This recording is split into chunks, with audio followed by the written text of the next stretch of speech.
Hello दोस्तों, आराध्या रस academy के यूट्यूब चैनल में आप सभी का स्वागत है। दोस्तों, कर्मचारी चयन बोर्ड द्वारा आयोजित राजस्थान चतुर्थ श्रेणी कर्मचारी भर्ती परीक्षा 2025 के नवीनतम पाठ्यक्रम के अनुसार 7 अप्रैल 2025 को जो संशोधित पाठ्यक्रम जारी किया गया था, उस पाठ्यक्रम के अनुसार मॉडल पेपर की टेस्ट सीरीज शुरू की गई थी, जिसमें अपने 8 मॉडल पेपर है वो कंप्लीट हो चुके हैं। आज अपना इसमें 9वां नंबर का मॉडल पेपर है। कुल 120 प्रश्न इसमें शामिल किए गए हैं और हुबहू आपको ऐसा ही पेपर है वो परीक्षा में देखने को मिलेगा। दोस्तों, पद 53,749 है, यानी कि काफी संख्या में पद है और आप सभी के लिए दोस्तों ये महत्वपूर्ण परीक्षा है वो रहने वाली है सरकारी नौकरी लगने के लिए। दोस्तों, हुबहू आपको ऐसा ही पेपर है वो परीक्षा में देखने को मिलेगा। इसलिए अगर आपने पिछले 8 मॉडल पेपरों का टेस्ट अगर नहीं दिया है तो आप प्ले लिस्ट में जाइए, वहां पे आपको फोल्डर मिल जाएगा चतुर्थ श्रेणी कर्मचारी मॉडल पेपर के नाम से, वहां फोल्डर मिल जाएगा और उसका जो लिंक है वो आपको डिस्क्रिप्शन में भी मिल जाएगा। और दोस्तों, साथ ही आपको ऑब्जेक्टिव क्लास सिलेबस के अकॉर्डिंग वो भी देखने को मिल जाएगी प्ले लिस्ट में, जैसे कि कंप्यूटर, राजस्थान भूगोल, इस नाम से दोस्तों आपको वहां पर अलग अलग फोल्डर मिल जाएंगे और उनका लिंक आपको डिस्क्रिप्शन में भी मिल जाएगा। आराध्या रस एकेडमी के यूट्यूब चैनल को अगर आपने अभी तक सब्सक्राइब नहीं किया तो सब्सक्राइब जरूर करें, बेल आइकन को दबाएं, क्लास को लाइक नहीं किया तो क्लास को लाइक करें और अपने दोस्तों के पास में शेयर जरूर करें। तो चलिए दोस्तों, शुरू करते हैं आज का अपना 9वां नंबर का मॉडल पेपर। देखिए, सबसे पहले मैं आपको बता देता हूं, ये संशोधित पाठ्यक्रम है।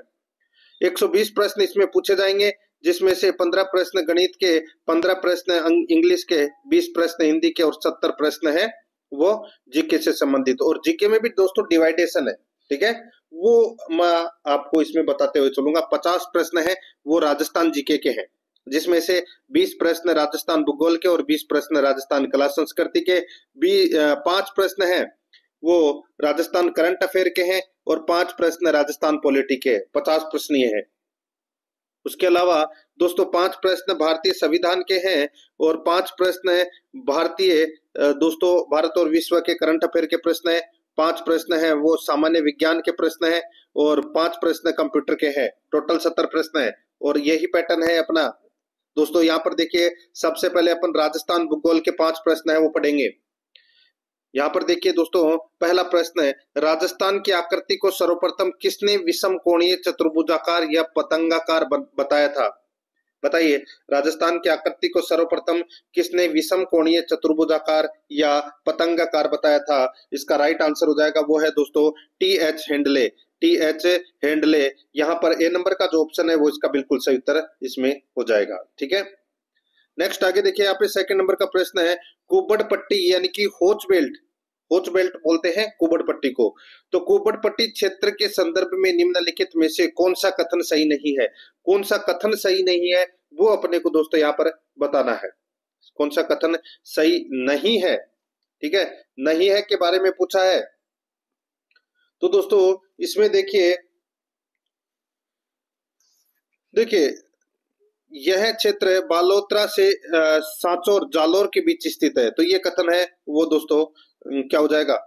गलत हो जाएगा, क्योंकि दोस्तों कुबड़ पट्टी वाला जो क्षेत्र है ये कौन सा क्षेत्र है? तो दोस्तों ये नागौर और डीडवाना कुचामन, ठीक है, नागौर और डीडवाना कुचामन का जो क्षेत्र है वो दोस्तों ये कुबड़ पट्टी वाला क्षेत्र है। दूसरा देखिए दोस्तों, इसमें दूसरा ऑप्शन, इस क्षेत्र में भूमिगत जल में फ्लोराइड की मात्रा अधिक होने के कारण है फ्लोरोसिस रोग पाया जाता है। तो दोस्तों बिल्कुल सही है, फ्लोरोसिस है वो रोग इसमें पाया जाता है, ये बिल्कुल सही कथन है। तीसरा देखिए, इस क्षेत्र में फ्लोराइड की अधिकता के कारण लोगों के दांत पीले और हड्डियां टेढ़ी हो जाती है, ठीक है, बिल्कुल सही है, दांत पीले और हड्डियां है वो टेढ़ी हो जाती है, इससे लोगों के कुबड़ निकल आते हैं, इसलिए दोस्तों इस क्षेत्र को कुबड़ पट्टी कहा जाता है। तो यहाँ पर अपना दूसरा नंबर का कथन सही है और तीसरा नंबर का सही है। तो यहाँ पर एक नंबर का कथन है वो क्या है? गलत दे रखा है। अपने को बताना था कि कौन सा कथन सही नहीं है, कौन सा कथन है सही नहीं है पूछा है। तो यहाँ पर इसका राइट आंसर क्या हो जाएगा? सिर्फ एक कथन है वो सही नहीं है, एक कथन है वो सही नहीं है। तो यहाँ पर इसमें दोस्तों इसका राइट आंसर क्या हो जाएगा? यहाँ पर डी नंबर का ऑप्शन कर लेना एक, ठीक है, 2 को काट देना। 3 नंबर का प्रश्न इसमें देखिए, पंचपदरा झील के नमक में लगभग कितने प्रतिशत तक सोडियम क्लोराइड की मात्रा पाई जाती है जो इसे विशेष रूप से खाने योग्य बनाती है? पचभद्रा झील के नमक में लगभग कितने प्रतिशत तक सोडियम क्लोराइड की मात्रा पाई जाती है जो इसे विशेष रूप से खाने योग्य बनाती है? तो यहाँ पर इसका राइट आंसर क्या हो जाएगा? वो है दोस्तों इसमें 98%। तो यहाँ पर इसमें सी नंबर का जो ऑप्शन है वो इसका बिल्कुल सही उत्तर इसमें हो जाएगा। ठीक है, इस झील का जो नमक है वो सर्वाधिक खाने योग्य है क्योंकि इसमें 98% तक सोडियम क्लोराइड की मात्रा है वो पाई जाती है। तो यहाँ पर सी नंबर ऑप्शन सही। 4 नंबर का प्रश्न इसमें देखिए, निम्नलिखित में से कोठारी नदी पर किस जिले में मेजा बांध स्थित है? बताइए, कोठारी नदी पर मेजा बांध स्थित है तो ये कहां पर है मेजा बांध? तो दोस्तों राइट आंसर हो जाएगा वो है भीलवाड़ा में है ये। यहाँ पर बी नंबर का ऑप्शन बिल्कुल सही उत्तर हो जाएगा, भीलवाड़ा में है। नेक्स्ट आगे देखिए 5 नंबर का प्रश्न है, राज्य में ग्रीष्म ऋतु में सहवनीय धाराओं के कारण छोटे छोटे वायु भंवर या चक्रवात की उत्पत्ति हो जाती है जिन्हें स्थानीय भाषा में क्या कहते हैं?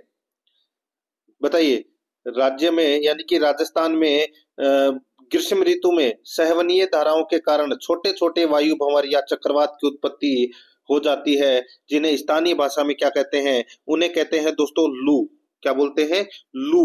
लू तो गर्म हवा को बोलते हैं, ठीक है, लेकिन यहाँ पर जो भंवर आपने देखा होगा दोस्तों, ऐसे ऐसे ऐसे एक हवा का जो गोल गुब्बार है वो घूमता रहता है, उसको बोलते हैं बबूला।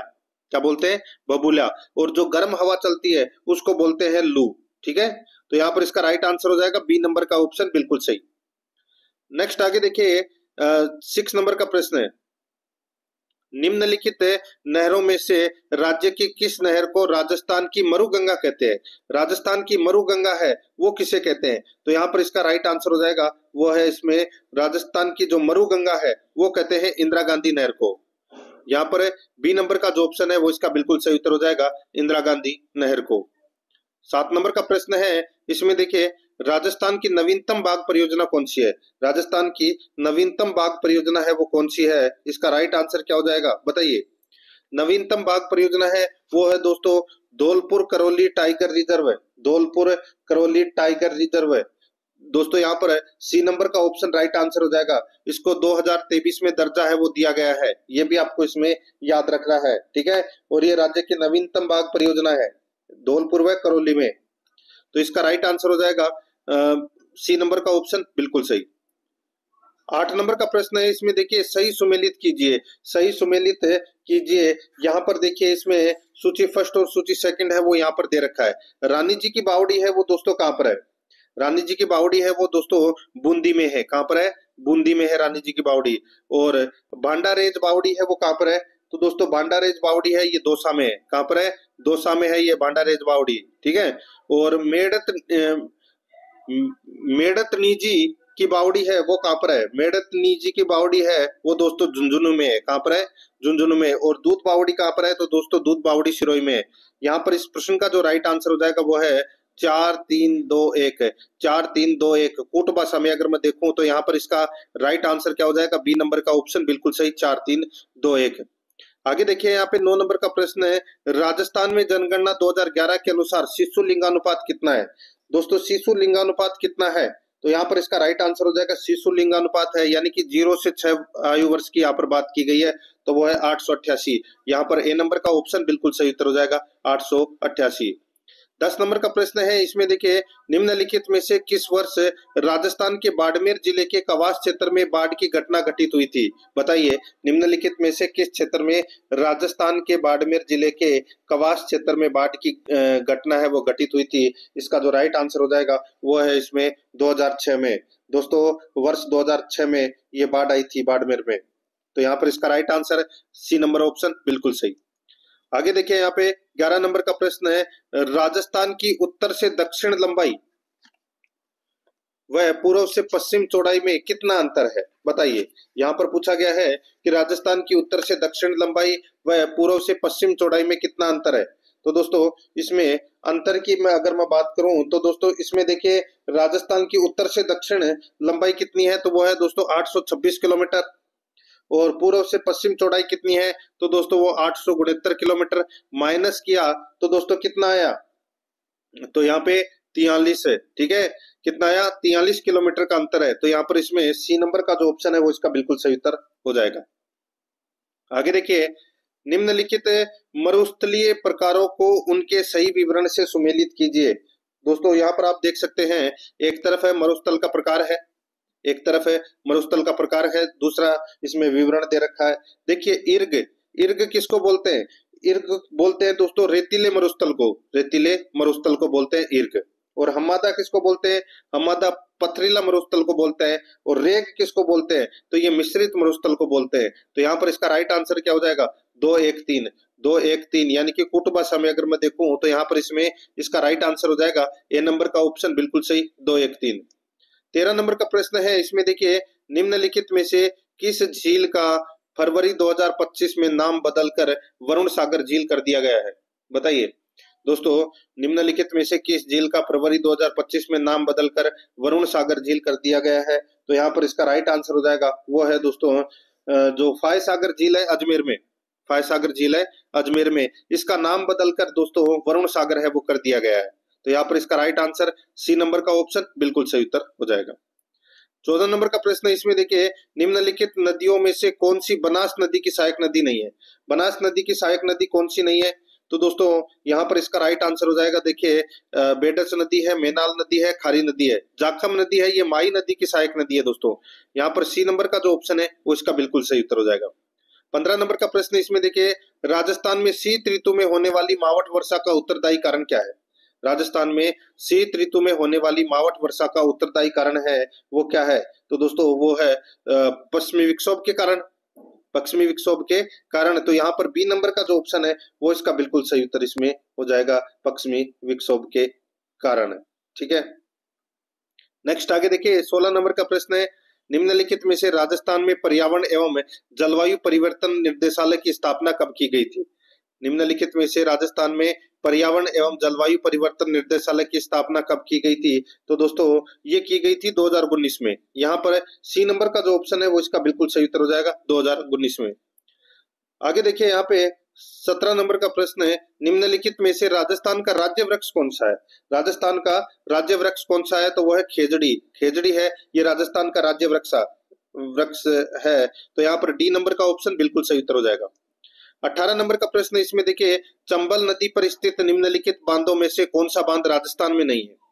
चंबल नदी पर स्थित निम्नलिखित बांधों में से कौन सा बांध राजस्थान में नहीं है? तो यहाँ पर इसका राइट आंसर हो जाएगा, वो है इसमें गांधी सागर बांध।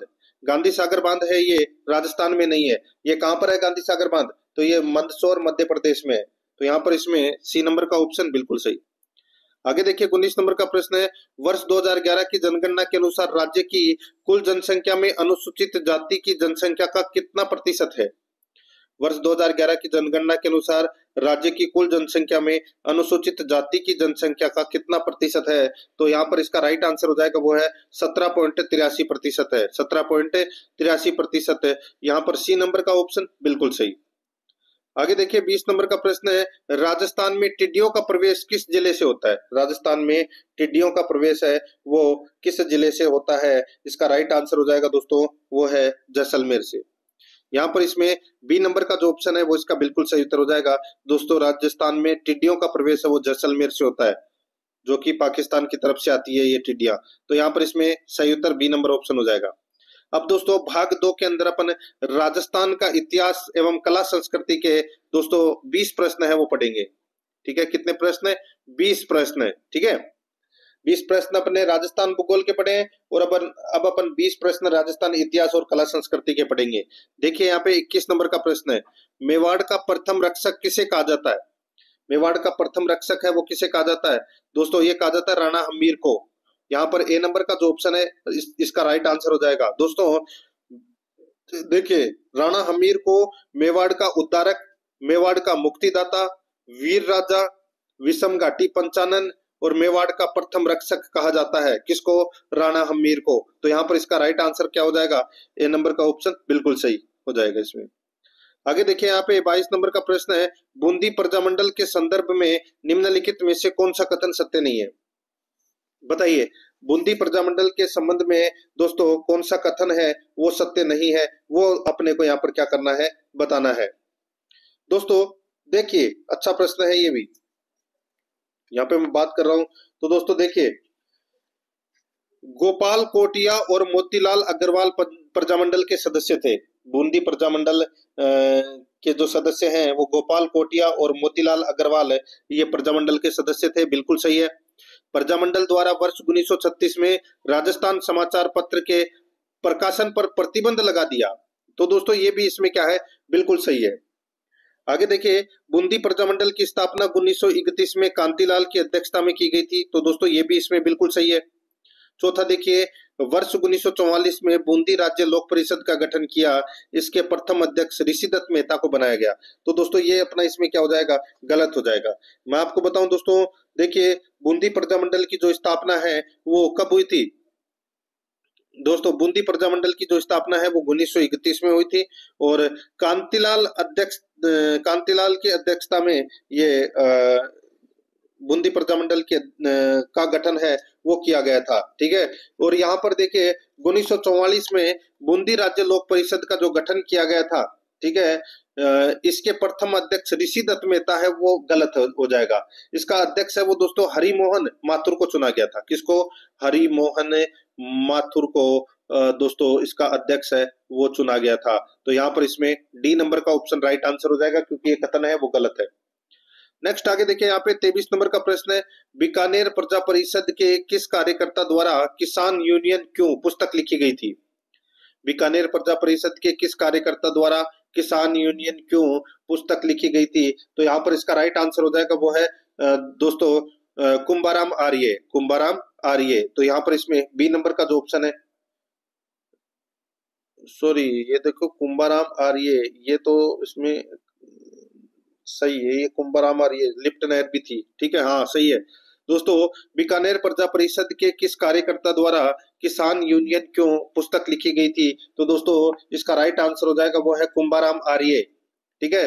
कुंभाराम आर्य ने किसान यूनियन क्यों पुस्तक लिखी थी, तो और ये बीकानेर प्रजा परिषद के कार्यकर्ता थे, तो इसका राइट आंसर हो जाएगा यहाँ पर बी नंबर का जो ऑप्शन है वो इसका बिल्कुल सही उत्तर हो जाएगा इसमें। आगे देखिए, यहाँ पे 24 नंबर का प्रश्न है, क्रिमिनल ट्राइब्स एक्ट 1924 को पारित करने का मुख्य उद्देश्य क्या था? क्रिमिनल ट्राइब्स एक्ट 1924 को पारित करने का मुख्य उद्देश्य क्या था? तो दोस्तों इसका जो मुख्य उद्देश्य था वो था दोस्तों लूटमार एवं उपद्रवों को नियंत्रित करना।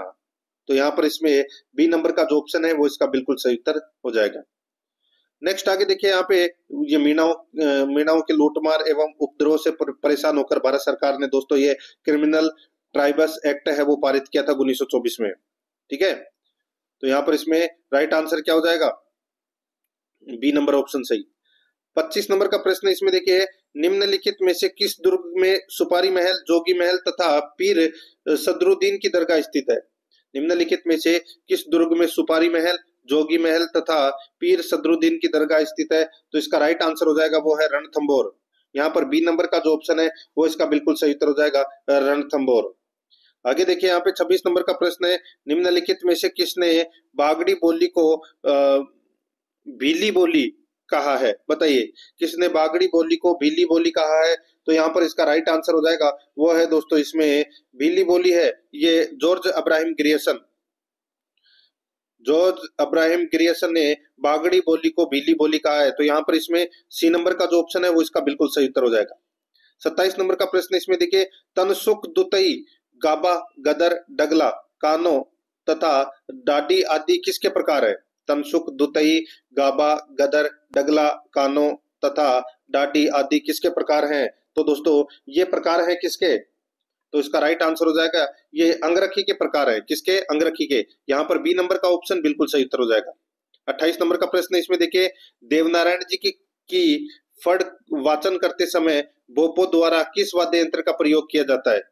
देवनारायण जी की फड़ का वाचन करते समय बोपो द्वारा किस वाद्य यंत्र का प्रयोग किया जाता है? तो यहाँ पर इसका राइट आंसर क्या हो जाएगा? वो है इसमें जंतर। यहाँ पर सी नंबर का जो ऑप्शन है वो इसका बिल्कुल सही उत्तर इसमें हो जाएगा, और ये एक तत्वाद्य यंत्र है जो वीणा के समान होता है। तो यहाँ पर इसमें सी नंबर ऑप्शन सही उत्तर। नेक्स्ट आगे देखिए, 29 नंबर का प्रश्न है, निम्नलिखित में से किस मेले को कनफटे साधुओं का तीर्थ स्थल के रूप में जाना जाता है? बताइए, निम्नलिखित में से किस मेले को कनफटे साधुओं का तीर्थ स्थल के रूप में जाना जाता है? इसका जो राइट आंसर हो जाएगा वो है दोस्तों इसमें भरतरी मेला। यहाँ पर बी नंबर का जो ऑप्शन है वो इसका बिल्कुल सही उत्तर हो जाएगा, भरतरी मेला। आगे देखिए यहाँ पे 30 नंबर का प्रश्न है, निम्नलिखित में से कौन सा नृत्य उदयपुर में शंकरिया, सूरदास, बोरी, डोकरी, बीकाजी और डोलामारू नाच के रूप में प्रसिद्ध है? निम्नलिखित में से कौन सा नृत्य उदयपुर में शंकरिया, सूरदास, बोरी, डोकरी, बीकाजी और डोलामारू नाच के रूप में प्रसिद्ध है? यहाँ पर इसका राइट आंसर हो जाएगा वो है इसमें भवाई नृत्य। तो यहाँ पर इसमें सी नंबर का जो ऑप्शन है वो इसका बिल्कुल सही उत्तर हो जाएगा और ये उदयपुर का प्रसिद्ध नृत्य है, स्त्री और पुरुष दोनों करते हैं दोस्तों। ठीक है, नेक्स्ट आगे देखिए यहाँ पे 31 नंबर का प्रश्न है, चंडावल घटना कब घटित हुई थी? बताइए चंडावल घटना है वो कब घटित हुई थी? इसका जो राइट आंसर हो जाएगा वो है इसमें 28 दिसंबर 1948 को ये चंडावल घटना है वो घटित हुई थी। ठीक है, क्या सही है दोस्तों? यहाँ पर पूछा गया है कि ये चंडावल घटना है वो कब घटित हुई थी, तो इसका जो राइट आंसर हो जाएगा, ठीक है, चंडावल, ये जो चंडावल घटना है, ठीक है दोस्तों, ये 28 मार्च 1942 को घटित हुई थी दोस्तों ये। ठीक है, और ये चंडावल घटना की अगर मैं बात करूं यहाँ पे, तो ये मारवाड़ लोक परिषद के सदस्य मांगीलाल ने उत्तरदायी शासन दिवस मनाने के लिए दोस्तों 28 मार्च 1942 को चंडावल, जो अभी सोजत में है, एक सम्मेलन बुलाया था जिस पर पुलिस द्वारा कार्यकर्ताओं पर लाठीचार्ज किया गया था और महात्मा गांधी ने भी दोस्तों इस घटना की निंदा की थी। तो यहाँ पर इसका राइट आंसर हो जाएगा 28 मार्च 1942 की बात है दोस्तों ये। ठीक है, तो डी नंबर का ऑप्शन बिल्कुल सही। आगे देखिए यहाँ पे दोस्तों, मोतीलाल तेजावत ने असहयोग आंदोलन के प्रभाव के कारण किस वर्ष में एकी आंदोलन की शुरुआत की थी? मोतीलाल तेजावत ने असहयोग आंदोलन के प्रभाव के कारण किस वर्ष में एकी आंदोलन की शुरुआत की थी? सही उत्तर हो जाएगा वो है दोस्तों वर्ष 1921 में। दोस्तों वर्ष 1921 में मातृकुंडिया चित्तौड़गढ़ से एकी आंदोलन की शुरुआत की थी। तो यहाँ पर इसमें right answer B number option बिल्कुल सही उत्तर हो जाएगा। नेक्स्ट आगे देखिए, जेंटलमैन एग्रीमेंट के संदर्भ में कौन सा कथन सत्य नहीं है? जेंटलमैन एग्रीमेंट के संदर्भ में कौन सा कथन सत्य नहीं है, वो दोस्तों अपने को यहाँ पर क्या करना है, बताना है। दोस्तों यहाँ पर देखिए, यह समझौता सितंबर 1944 में हुआ था, तो ये कथन है वो गलत हो जाएगा। देखिए सितंबर में तो हुआ था लेकिन 1942 में हुआ था ये। ठीक है, जेंटलमैन एग्रीमेंट है, ये समझौता सितंबर 1942 में हुआ था, ये कथन सत्य नहीं है। तो यहाँ पर इसमें अपना ए नंबर का ऑप्शन राइट आंसर हो जाएगा। बाकी और भी कथन देख लीजिए। जयपुर राज्य के प्रधानमंत्री मिर्जा इस्माइल और हीरालाल शास्त्री के मध्य यह समझौता हुआ था, बिल्कुल सही बात है। इस समझौते के तहत प्रजामंडल महाराजा के विरुद्ध किसी प्रकार की सीधी कार्रवाई नहीं करेगा, तो ये भी बिल्कुल सही है। तो यहाँ पे गलत बताना था, ए नंबर ऑप्शन सही उत्तर। 34 नंबर का प्रश्न है, इसमें देखिए, निम्नलिखित में से कछवाहा वंश का कौन सा शासक है खानवा के युद्ध में राणा सांगा की तरफ से लड़ते हुए वीर गति को प्राप्त हुआ? बताइए कछवाहा वंश का कौन सा शासक है खानवा के युद्ध में राणा सांगा की तरफ से लड़ते हुए वीर गति को प्राप्त हुआ? तो दोस्तों उनका नाम क्या था, बताइए। तो दोस्तों उनका नाम था पृथ्वीराज प्रथम। पृथ्वीराज प्रथम यानी कि पृथ्वीराज कछवाहा प्रथम, कछवाहा शासक था ये। ठीक है, तो यहाँ पर इसमें राइट आंसर क्या हो जाएगा, सी नंबर का जो ऑप्शन है वो इसका बिल्कुल सही उत्तर हो जाएगा। ये आपको इसमें याद रखना है। और ये पृथ्वीराज कछवाहा है ये दोस्तों प्रारंभ में कनफटे नाथ योगी का शिष्य था।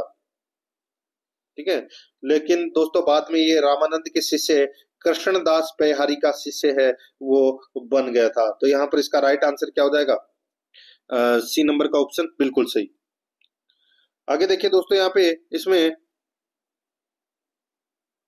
35 नंबर का प्रश्न है, चित्तौड़गढ़ के बांडोली में स्थित प्राचीन शिव मंदिर का निर्माण किस शैली में किया गया था? चित्तौड़गढ़ के बांडोली में स्थित प्राचीन शिव मंदिर का निर्माण है वो किस शैली में किया गया था? तो इसका राइट आंसर हो जाएगा वो है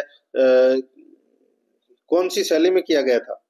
तो दोस्तों ये पंचायतन शैली में किया गया था। यहाँ पर इसका राइट आंसर डी नंबर का ऑप्शन हो जाएगा। और ये बांडोली का जो शिव मंदिर है ये कहाँ पर है? तो दोस्तों ये चित्तौड़गढ़ में है। ठीक है, और ये यहाँ पर 9 छोटे बड़े मंदिरों का समूह है। तो यहाँ पर इसका right answer D number option हो जाएगा, पंचायतन। 36 नंबर का प्रश्न इसमें देखिए, गोडवाड़ी, देवड़ावाटी, थली, डटकी आदि निम्नलिखित में से किस बोली की उपबोलियां है? गोडवाड़ी, देवड़ावाटी, थली, डटकी आदि निम्नलिखित में से किस बोली की उपबोलियां है? तो यहाँ पर इसका जो राइट आंसर हो जाएगा वो है दोस्तों इसमें कौन सा? तो वो है मारवाड़ी। यहाँ पर बी नंबर का जो ऑप्शन है वो इसका बिल्कुल सही उत्तर हो जाएगा, मारवाड़ी। 62 नंबर का, सॉरी 37 नंबर का प्रश्न इसमें देखिए, निम्नलिखित को सुमेलित कीजिए। निम्नलिखित को सुमेलित करना है। यहाँ पे देखिए लहरिया पगड़ी। दोस्तों लहरिया की जो पगड़ी है ये श्रावण मास में पहनी जाती है, ठीक है, श्रावण मास में। और कसुम्बी पगड़ी है, कसुम्बी पगड़ी है ये दोस्तों राजपूतों द्वारा, दोस्तों सॉरी कसुम्बी पगड़ी है ये, ठीक है, कसुम्बी पगड़ी है ये दोस्तों सर्दियों में पहनी जाती है, ठीक है, सर्दियों में। और एक होती है दोस्तों केसरिया पगड़ी, और ये केसरिया पगड़ी है वो दोस्तों राजपूतों द्वारा युद्ध में जाते समय ये पहनते थे, केसरिया पगड़ी, ठीक है, गर्मियों में। और कसुम्बी पगड़ी सर्दियों में। और मदील पगड़ी है, ठीक है दोस्तों, ये जो मदील पगड़ी है ये दशहरे पर पहनी जाती थी। और मोठड़े की जो पगड़ी है ये दोस्तों विवाह उत्सव पर पहने जाती थी। तो यहाँ पर अपना इसमें राइट आंसर क्या हो जाएगा? 2 4 3 1, 2 4 3 1 है इसका बिल्कुल सही उत्तर इसमें हो जाएगा। यहाँ पर बी नंबर का ऑप्शन बिल्कुल सही, 2 4 3 1, ठीक है। नेक्स्ट आगे देखिए, यहाँ पे 38 नंबर का प्रश्न है, निम्नलिखित में से कौन सा तत्ववाद्य यंत्र है? बताइए निम्नलिखित में से कौन सा तत्ववाद्य यंत्र है? तो यहाँ पर इसका जो राइट आंसर हो जाएगा दोस्तों, बताइए निम्नलिखित में से कौन सा तत्ववाद्य यंत्र है? तो यहाँ पर देख सकते हैं दोस्तों कामायचा, कामायचा है ये तत्ववाद्य यंत्र है। और ये मुख्य रूप से दोस्तों जैसलमेर बाड़मेर क्षेत्र में बजाया जाता है। इसमें 27 तार लगे होते हैं। राइट आंसर हो जाएगा सी नंबर ऑप्शन सही। नेक्स्ट आगे देखिए, सीताबाड़ी मेले के दौरान मुख्य रूप से कौन सी जनजाति इस मेले में भाग लेती है? सीताबाड़ी मेले के दौरान मुख्य रूप से कौन सी जनजाति इस मेले में भाग लेती है?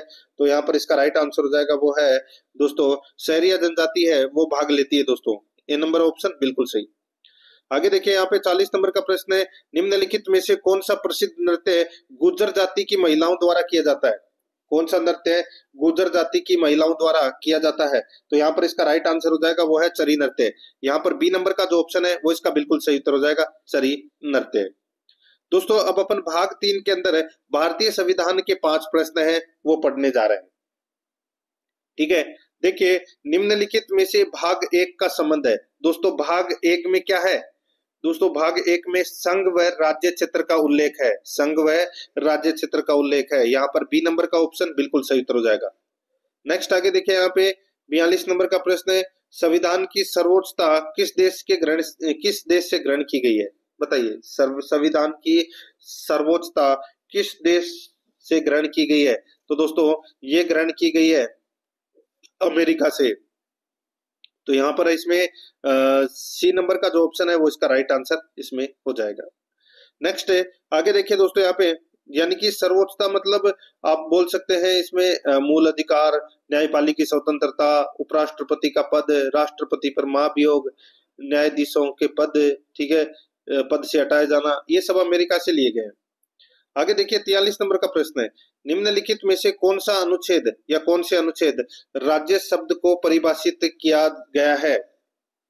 बताइए निम्नलिखित में से कौन से अनुच्छेद में राज्य शब्द को परिभाषित किया गया है? तो यहाँ पर इसका राइट आंसर क्या हो जाएगा? बताइए। तो दोस्तों इसका सही उत्तर हो जाएगा वो है अनुच्छेद 36 है। यहाँ पर ए नंबर का जो ऑप्शन है वो इसका बिल्कुल सही उत्तर इसमें हो जाएगा, अनुच्छेद 36। नेक्स्ट आगे देखिए, यहाँ पे 44 नंबर का प्रश्न है, भारत का एक राष्ट्रपति होगा, भारत का एक राष्ट्रपति होगा, ये कौन से अनुच्छेद में है? तो दोस्तों भारत का एक राष्ट्रपति होगा, ये अनुच्छेद 52 में है। यहाँ पर इसमें सी नंबर का ऑप्शन बिल्कुल सही उत्तर हो जाएगा। 45 नंबर का प्रश्न है, इसमें देखिए यहाँ पे उपराष्ट्रपति चुनाव के लिए प्रयुक्त संयुक्त अधिवेशन के स्थान पर निर्वाचक मंडल का प्रावधान कौन से संविधान संशोधन अधिनियम के माध्यम से किया गया? उपराष्ट्रपति चुनाव के लिए प्रयुक्त संयुक्त अधिवेशन के स्थान पर निर्वाचक मंडल का प्रावधान कौन से संविधान संशोधन अधिनियम के माध्यम से किया गया? तो इसका राइट आंसर हो जाएगा वो है दोस्तों 11वें संविधान संशोधन अधिनियम के माध्यम से 1961 में, ठीक है। तो यहाँ पर इसमें राइट आंसर क्या हो जाएगा? ए नंबर ऑप्शन बिल्कुल सही। अब दोस्तों अपन राजस्थान पॉलिटी के 5 प्रश्न है वो पढ़ेंगे, राजस्थान पॉलिटी के 5 प्रश्न है वो पढ़ेंगे अपन, ठीक है, बिल्कुल सिलेबस के अकॉर्डिंग चल रहा है।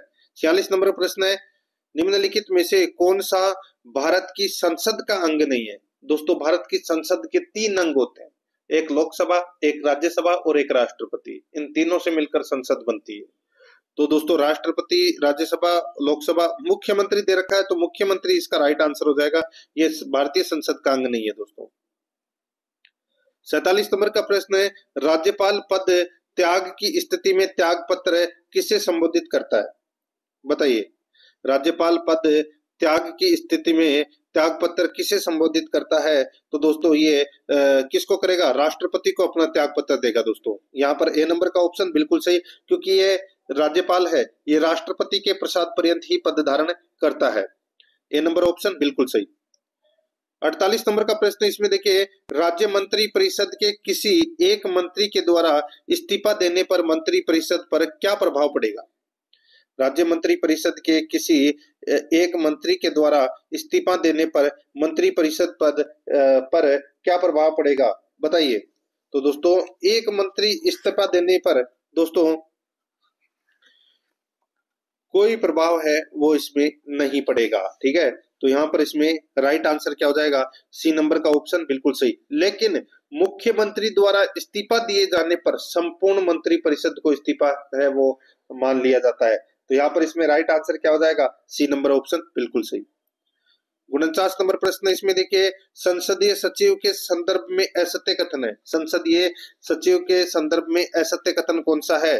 तो दोस्तों यहाँ पर देखिए, इनकी नियुक्ति मुख्यमंत्री द्वारा की जाती है, तो दोस्तों बिल्कुल सही है। मुख्यमंत्री इन्हें शपथ दिलाते हैं, ये भी बिल्कुल सही है। संसदीय सचिव राज्यपाल के प्रति उत्तरदायी होते हैं, तो ये गलत हो जाएगा। संसदीय सचिव है ये मुख्यमंत्री के प्रति उत्तरदायी होते हैं, क्योंकि इनकी नियुक्ति मुख्यमंत्री द्वारा ही की जाती है। मुख्यमंत्री द्वारा संसदीय सचिव को बर्खास्त किया जाता है, तो दोस्तों ये भी बिल्कुल सही है। तो यहाँ पर सी नंबर का ऑप्शन राइट आंसर हो जाएगा। 50 नंबर प्रश्न इसमें देखिए, जिला कलेक्टर किसे रिपोर्ट करता है? जिला कलेक्टर है वो किसे रिपोर्ट करता है? तो दोस्तों इसका राइट आंसर हो जाएगा, जिला कलेक्टर है ये राज्य सरकार को रिपोर्ट करता है। किसे? राज्य सरकार को। यहाँ पर ए नंबर का जो ऑप्शन है वो इसका बिल्कुल सही उत्तर हो जाएगा, राज्य सरकार को रिपोर्ट करता है। दोस्तों आराध्या रेस एकेडमी के यूट्यूब चैनल को अगर आपने अभी तक सब्सक्राइब नहीं किया है तो दोस्तों चैनल को जरूर सब्सक्राइब कर लें, बेल आइकन को दबाएं ताकि नोटिफिकेशन है वो आपके पास में निरंतर पहुंचता रहे। और अगर आपने पिछले मॉडल पेपर नहीं देखे हैं तो आप प्लेलिस्ट में जाइए, वहां पे आपको फोल्डर मिल जाएगा और डिस्क्रिप्शन में उसका लिंक भी मिल जाएगा मॉडल पेपर का, तो आप वहां जाकर पिछले मॉडल पेपर का टेस्ट है वो अवश्य दें। बहुत ही शानदार लेवल का मॉडल पेपर है और इतने पदों पर दोस्तों ये भर्ती निकली है, शायद ही भविष्य में इतने पदों पर कभी भर्ती निकलेगी। इसलिए दोस्तों जी जान लगा दो इस भर्ती परीक्षा के लिए। 51 नंबर का प्रश्न है इसमें देखिए दोस्तों, अब अपन सामान्य विज्ञान के 5 प्रश्न है वो पढ़ेंगे सिलेबस के अकॉर्डिंग ही अपन चल रहे हैं, एक एक चीज है वो सिलेबस के अकॉर्डिंग है। 51 नंबर प्रश्न है, किसी लेंस की दक्षता निम्न संबंध में दी जाती है जहां एफ लेंस की फोकस दूरी है। ठीक है, एफ है वो क्या है? लेंस की फोकस दूरी है। बताइए किसी लेंस की दक्षता निम्न संबंध से दी जाती है, तो इसका राइट आंसर क्या हो जाएगा? वो है दोस्तों P बराबर 1/f है। तो यहाँ पर इसमें बी नंबर का ऑप्शन बिल्कुल सही उत्तर इसमें हो जाएगा, याद रखना। ठीक है, आगे देखिए दोस्तों, यहाँ पे 52 नंबर प्रश्न है, निम्नलिखित में से वायरस जनित रोग नहीं है।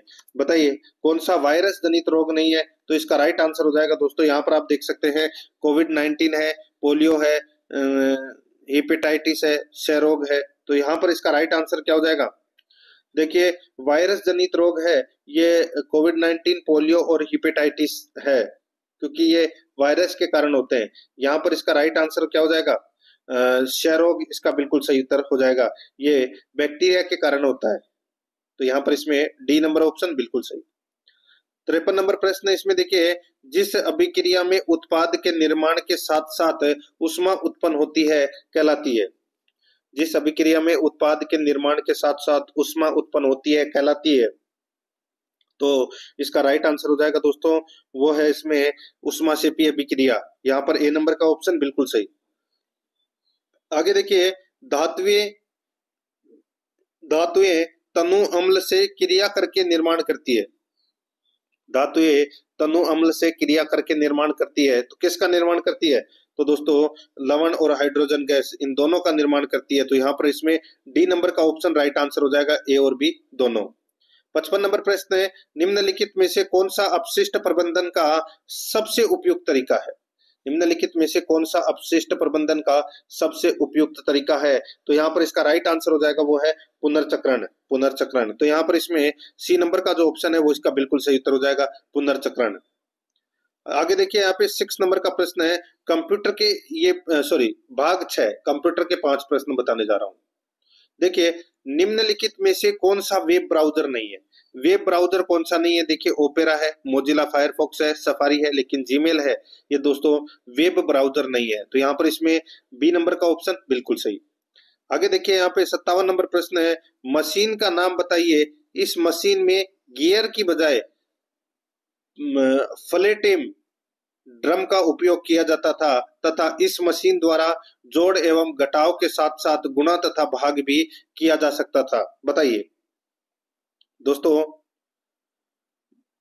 अपने को बताना है, उस मशीन का नाम बताना है। इस मशीन में गियर की बजाय फ्लेटेड ड्रम का उपयोग किया जाता था तथा इस मशीन द्वारा जोड़ एवं घटाव के साथ साथ गुणा तथा भाग भी किया जा सकता था।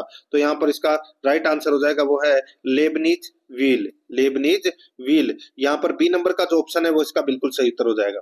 58 नंबर प्रश्न, इसमें देखिए पीओएस यानी कि पॉइंट ऑफ सेल मशीन किस प्रकार का डिवाइस है? तो दोस्तों ये किस प्रकार का डिवाइस है? तो ये दोस्तों इनपुट और आउटपुट डिवाइस है दोस्तों, ये दोनों है। तो यहाँ पर इसमें सी नंबर का ऑप्शन बिल्कुल सही। नेक्स्ट आगे देखिए यहाँ पे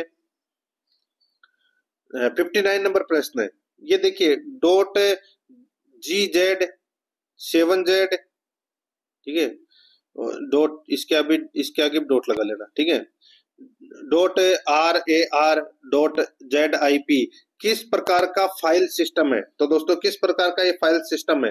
तो दोस्तों ये सभी है, ये कंप्रेस फाइल है। क्या है? Compress file. तो यहाँ पर सी नंबर का जो ऑप्शन है वो इसका बिल्कुल सही उत्तर हो जाएगा, कंप्रेस फाइल है। 60 नंबर का प्रश्न है, इसमें देखिए माइक्रोसॉफ्ट वर्ड में कट, कॉपी और पेस्ट कौन से टैब में पाया जाता है? माइक्रोसॉफ्ट वर्ड में कट, कॉपी और पेस्ट कौन से टैब में पाया जाता है? तो दोस्तों ये पाया जाता है होम टैब में। यहाँ पर इसमें ए नंबर का जो ऑप्शन है वो इसका बिल्कुल सही उत्तर हो जाएगा, होम टैब में। ठीक है, ये प्रश्न मैं दोस्तों कंप्यूटर से संबंधित करवाए। अब मैं आपको राजस्थान करंट अफेयर से संबंधित है वो प्रश्न करवा रहा हूँ। ठीक है, 5 प्रश्न राजस्थान करंट अफेयर से संबंधित, और फिर 5 प्रश्न है वो दोस्तों मैं आपको इंडिया और विश्व के करंट अफेयर से संबंधित भी करवाऊंगा। दोस्तों यहाँ पर देखिए 61 नंबर प्रश्न है, मुख्यमंत्री भजनलाल शर्मा ने कितने नए अंतर्राष्ट्रीय राजस्थान फाउंडेशन चैप्टर को क्रियाशील करने के निर्देश दिए हैं? बताइए, मुख्यमंत्री भजनलाल शर्मा ने कितने नए अंतर्राष्ट्रीय राजस्थान फाउंडेशन चैप्टर को क्रियाशील करने के निर्देश दिए हैं? तो इसका राइट आंसर हो जाएगा वो है 9। सी नंबर का जो ऑप्शन है वो इसका बिल्कुल सही उत्तर हो जाएगा 9। नेक्स्ट आगे देखिए 62 नंबर का प्रश्न है, राजस्थान यूथ बोर्ड द्वारा आयोजित राज्य स्तरीय युवा महोत्सव का उद्घाटन किसने किया? राजस्थान यूथ बोर्ड द्वारा आयोजित राज्य स्तरीय युवा महोत्सव का उद्घाटन किसने किया? तो यहाँ पर इसका राइट आंसर क्या हो जाएगा? वो है दोस्तों कर्नल राज्यवर्धन सिंह राठौड़ ने। तो यहाँ पर इसमें बी नंबर का जो ऑप्शन है वो इसका बिल्कुल सही उत्तर हो जाएगा। आगे देखिए यहाँ पे 63 नंबर प्रश्न है, राइजिंग राजस्थान वैश्विक निवेश शिखर सम्मेलन 2024 के दौरान 1000 करोड़ रुपए से अधिक के निवेश MOU की समीक्षा कौन करेगा? राइजिंग राजस्थान वैश्विक निवेश शिखर सम्मेलन 2024 के दौरान 1000 करोड़ रुपए से अधिक के निवेश MOU की समीक्षा कौन करेगा? तो यहाँ पर इसका राइट आंसर क्या हो जाएगा? वो है दोस्तों मुख्यमंत्री। यहाँ पर सी नंबर का ऑप्शन बिल्कुल सही उत्तर हो जाएगा, मुख्यमंत्री। नेक्स्ट आगे देखिए, राइजिंग राजस्थान वैश्विक निवेश शिखर सम्मेलन 2024 के दौरान कितने लाख करोड़ रुपए के निवेश प्रस्तावों पर हस्ताक्षर किए गए हैं? तो दोस्तों इसका राइट आंसर क्या हो जाएगा? वो है 35 लाख करोड़ के। तो यहाँ पर इसमें सी नंबर का जो ऑप्शन है वो इसका बिल्कुल सही उत्तर हो जाएगा। 65 नंबर का प्रश्न इसमें देखिए, राज्यपाल हरिभाऊ बागड़े ने कहा राष्ट्रीय सौर दिनदर्शिका कैलेंडर का लोकार्पण किया? राज्यपाल हरिभाऊ बागड़े ने कहा राष्ट्रीय सौर दिनदर्शिका कैलेंडर का लोकार्पण किया? तो यहाँ पर इसका राइट आंसर हो जाएगा वो है इसमें छत्रपति संभाजी नगर, छत्रपति संभाजी नगर। तो यहाँ पर इसमें बी नंबर का जो ऑप्शन है वो इसका बिल्कुल सही उत्तर इसमें हो जाएगा, ये याद रखना। अब दोस्तों अपन करंट अफेयर भाग 8 करंट अफेयर के 5 प्रश्न पढ़ेंगे, जिसमें भारत और विश्व के करंट अफेयर के प्रश्न है वो होंगे।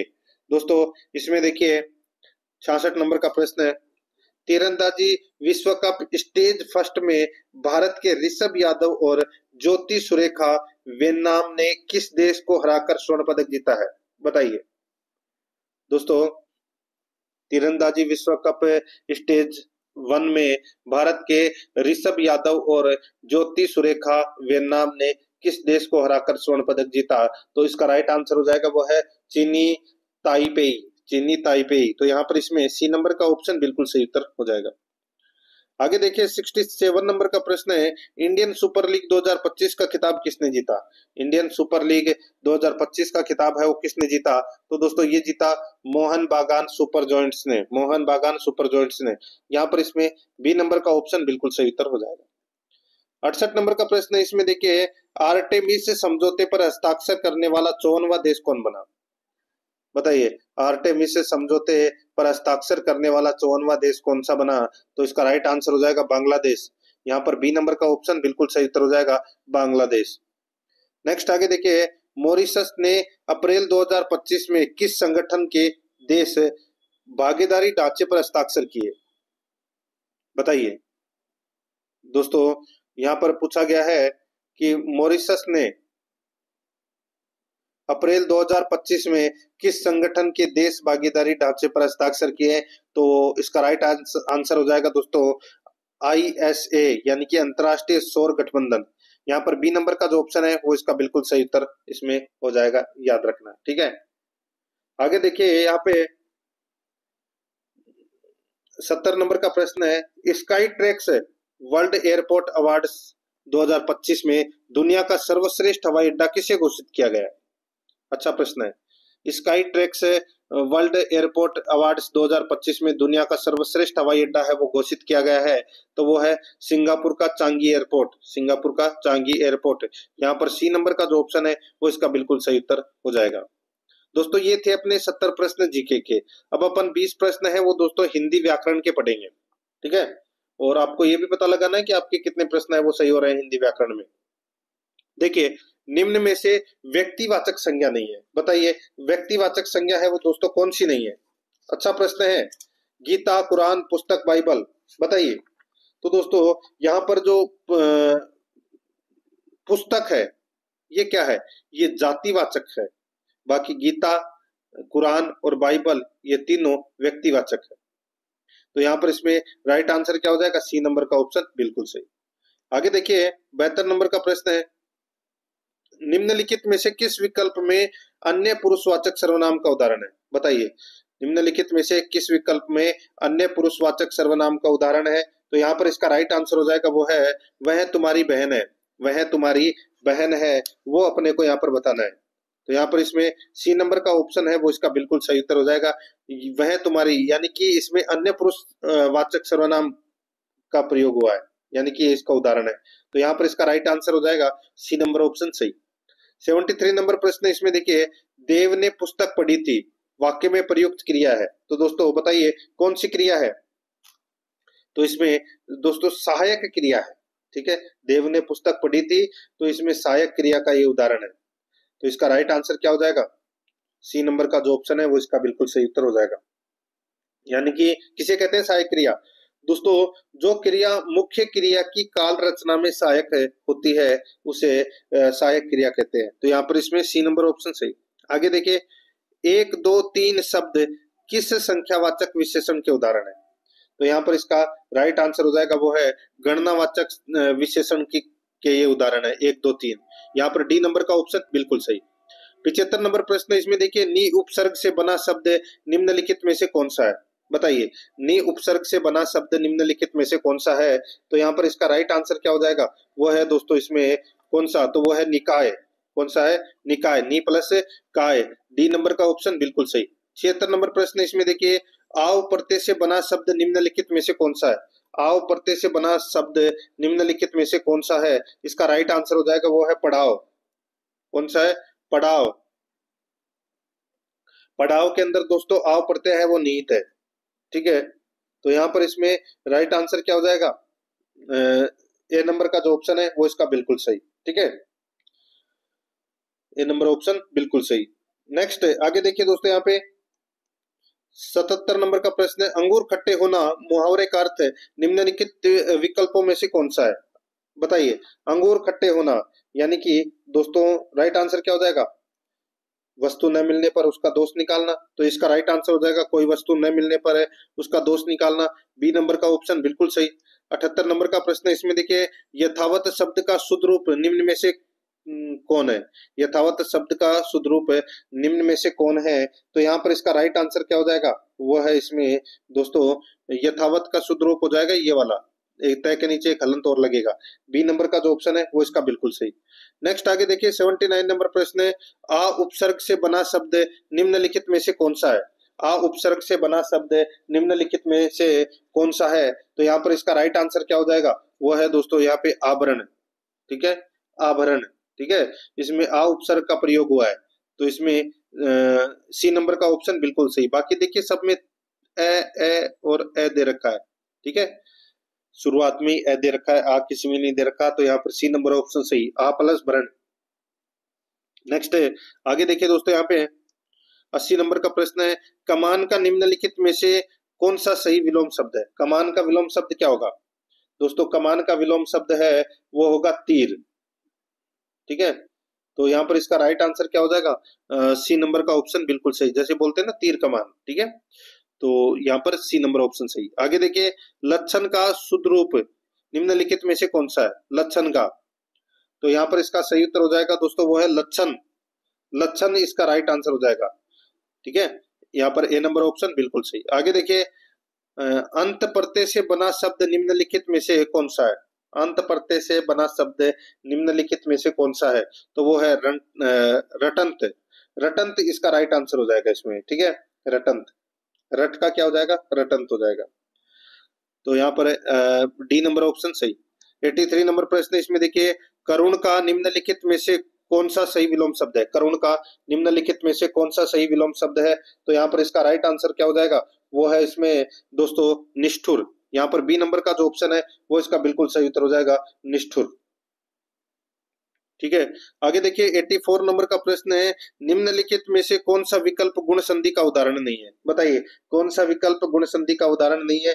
तो इसका राइट आंसर हो जाएगा वो है अन्वीक्षण। अन्वीक्षण है ये दोस्तों, गुण संधि का उदाहरण नहीं है। यहाँ पर डी नंबर का जो ऑप्शन है वो इसका बिल्कुल सही उत्तर हो जाएगा, अन्वीक्षण। ठीक है, बाकी यहाँ पे देखिए ऋषिकेश, ब्रह्मश्री और गुडाकेश ये क्या है? ये गुण संधि के उदाहरण है। यहाँ पर डी नंबर का जो ऑप्शन है वो इसका बिल्कुल सही। जो ये अन्वीक्षण दे रखा है, ठीक है, ये यण संधि का उदाहरण है दोस्तों। डी नंबर ऑप्शन सही।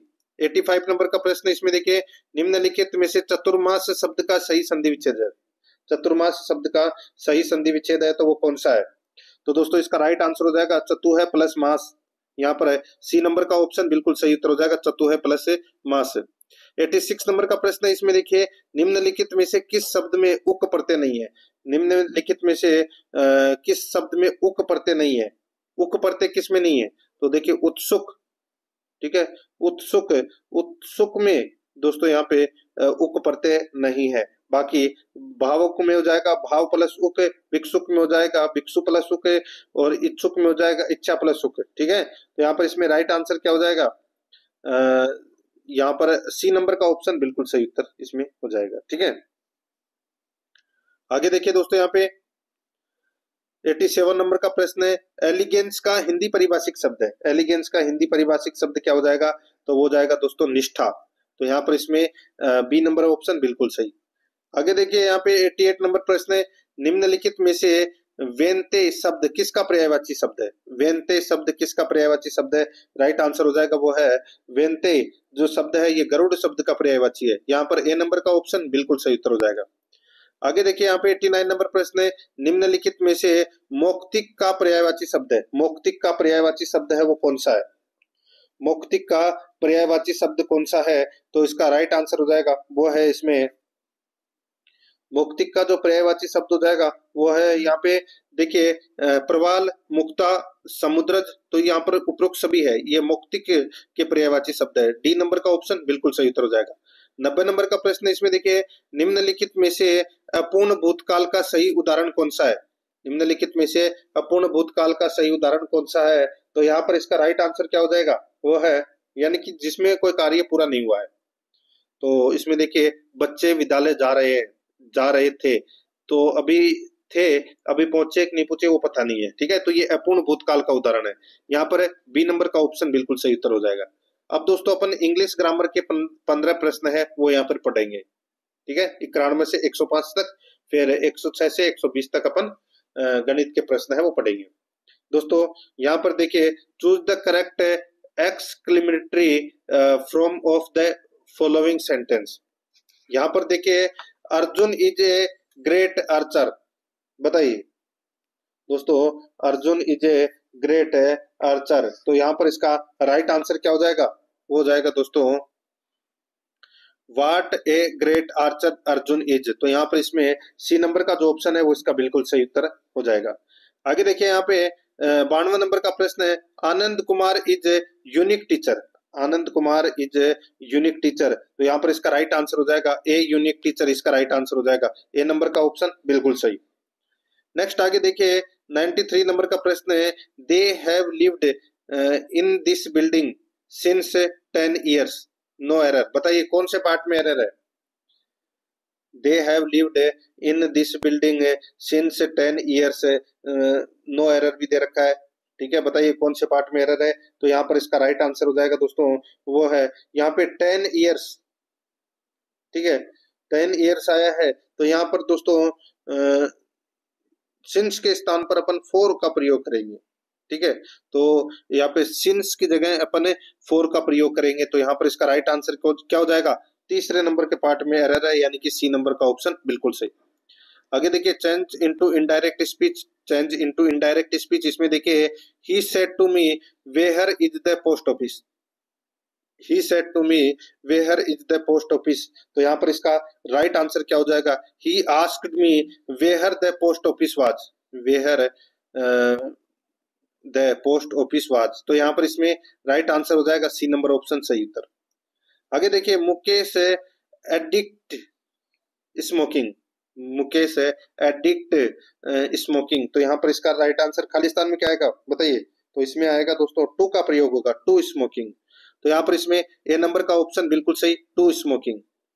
96 नंबर का प्रश्न, इसमें देखिए डेपुटेशन। डेपुटेशन को हिंदी में क्या कहते हैं बताइए? डेपुटेशन को हिंदी में क्या कहते हैं? तो इसको कहते हैं प्रतिनियुक्ति। यहाँ पर बी नंबर का जो ऑप्शन है वो इसका बिल्कुल सही उत्तर हो जाएगा, प्रतिनियुक्ति। आगे देखिए, 97 नंबर का प्रश्न, इसमें देखिए change into passive voice. Change into passive voice. तो इसमें देखिए, Rohit had hit the ball towards the boundary. Rohit had hit the ball towards the boundary. तो यहाँ पर इसका राइट आंसर क्या हो जाएगा?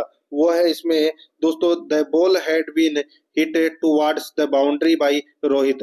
यहाँ पर डी नंबर का जो ऑप्शन है वो इसका बिल्कुल सही उत्तर हो जाएगा। आगे देखिए, 98 नंबर प्रश्न है, चूज द करेक्ट डिटरमिनर्स। दोस्तों चूज द करेक्ट डिटरमिनर्स वो अपने को यहाँ पर बताना है। देखिए यहाँ पे खालिस्तान भरना है। There were hardly students in the class. There were hardly students in the class. तो यहाँ पे any students in the class आएगा। यहाँ पर डी नंबर का ऑप्शन बिल्कुल सही। 99 नंबर का प्रश्न है, इसमें देखिए Farhan obtained only 45% marks in science in high school. He has not qualified the science stream. तो यहाँ पर बताइए खालिस्तान में क्या आएगा? High school.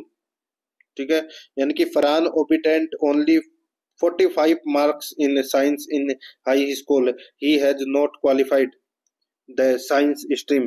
तो इसका सही उत्तर हो जाएगा दोस्तों वो है इसमें देखिए यहाँ पे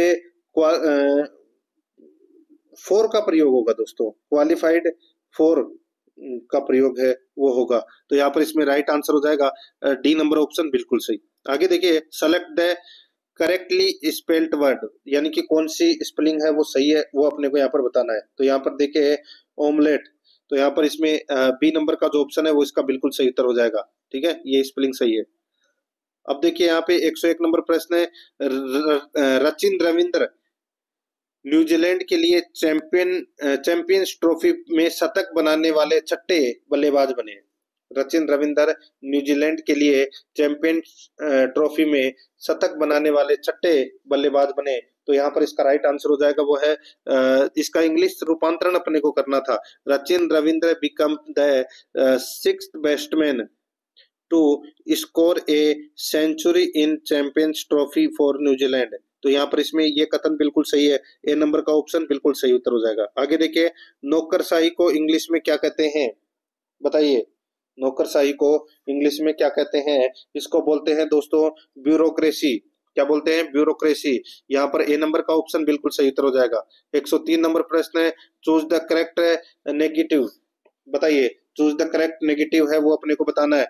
I do it well, I do it well. तो यहाँ पर इसका राइट आंसर क्या हो जाएगा?